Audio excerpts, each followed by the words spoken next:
Now, my grandfather, who came from Mass Hill, came out here and he rented the mountain here and started sheep farming in the late 1800s.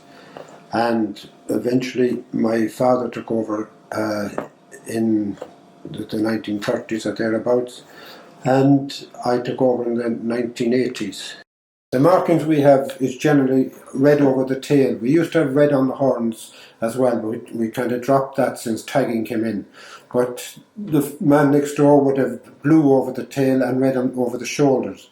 Every farmer would have his own mark, so as you could easily identify them on the mountains, as there isn't no fencing in this area, and the sheep will mix, so you can see them from a distance. Shearing the sheep is one of the hardest jobs you have to do with them, shearing and dipping, but mostly shearing it's slow.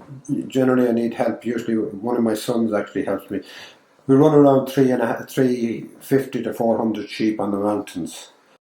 We would shear about 60 to 70 a day because we'd have to dose them and mark them. It wouldn't be a straight shearing job.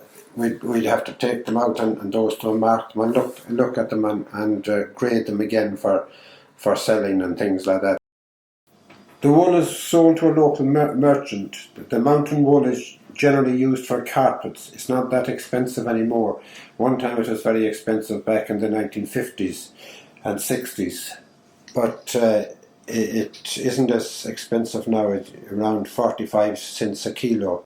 One time, a few years ago, it was only 12 cents a kilo, and the merchants didn't want it. You'd be lucky to get rid of it at that price.